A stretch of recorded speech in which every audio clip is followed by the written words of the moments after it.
Hi everybody, it's Kathy here from Kathy Loves to Scrap, and I'm coming to you from the land down under, and today I am wearing my Scrapasketch hat. I'm working for my design team layout at www.scrapasketch.com, and I have this sketch number 126 that I am working with for Lisa Sikorsky. Here's my layout that I have created using that sketch. And you can find it on the Facebook group under Scrapasketch, and every Friday there is a new one. So today I've chosen these two photos of my daughter, and we were at the Roma Street Gardens in Brisbane. I've gotten together these papers which I'm going to use, and I'm using the gingham background as my background for the whole layout. I've gotten some blue cardstock which I'm gutting, and I'm taking it down to a 1-inch frame that I'm using to create for my background. The blue that I have gutted I will use to frame my photos. Now these strips here are easy, they're straight out. That is 11 3/4 by 4 1/2, and then I have got a 2 3/4 by a 10-inch for the side panel, and for the one that's running across with the flowers on it, that is a 6 1/2 by 10-inch.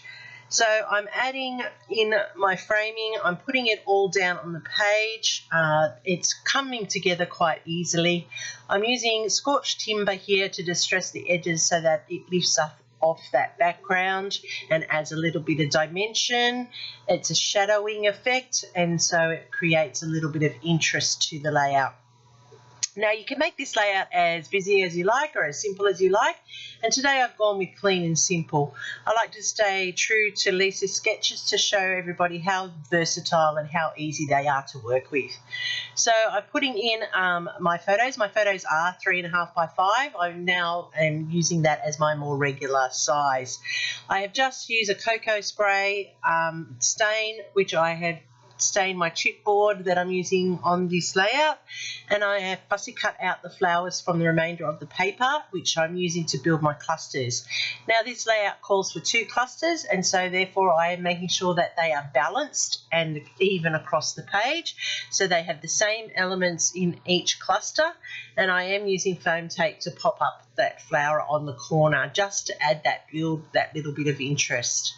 I have also used thickers from America Craft here to put my title in, and I'm using the hearts from that same collection because they are the matching colours of this paper and layouts, so I like how it has all come together. Now the chipboard I have stained, it will go lighter as it dries, and it blends in nicer with that background.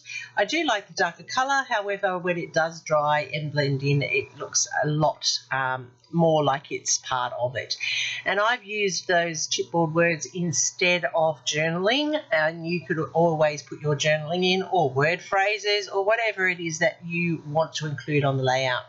I added in the 2 little chipboard dangle lanterns there because they were in the gardens and it was that peaceful tranquility there.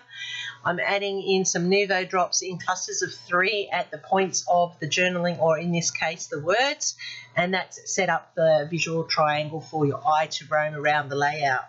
Now it's always important when you're doing that sort of thing that you set it up so that your eye does it without you even noticing, that it's an easy draw around the page, and generally when you look back at your layouts you can see that happening. I'm just doodling in now a messy line for my border just to finish off the edging around, and I'm adding in a little bit of journaling by putting in my daughter's name and where we were. I don't have to put much more onto that for journaling, as this will be going into our cruise album, and there is already lots of journaling happening in that album, so it's just another page going into that collection of memories. So here you are, here's the layout. It's very simple and clean, and I have been very true to Lisa's sketch.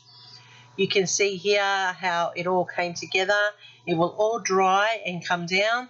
Now off screen I didn't include it on this, but I have added some splatters with the cocoa spray, and you can see it here in the stills, just around those word phrases to add a little bit of extra interest. and to add a little bit more detail.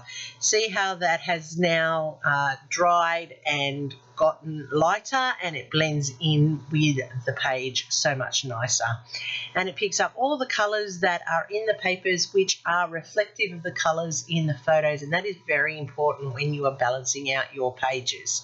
So thanks for having a look. Remember to check out www.scrapasketch.com for Lisa's premium sketches and her printables. Also check out our Facebook group where we have a new sketch every Friday, and this was sketch number 126. You can also find Scrapasketch on Instagram, and it is a great group for you to get ideas from. I'm Kathy from Kathy Loves to Scrap. Give me a thumbs up if you like what you saw today. I'm sure something will be attractive to you. Don't forget to hit subscribe and also join us on the Facebook group. Leave me a comment. I will get back to you as soon as possible. I enjoy your feedback. You can find me on all my socials under Kathy Loves to Scrap, and Instagram is the place to find me the most, where all my layouts end up. Thanks for watching. Happy scrapping. Until next time.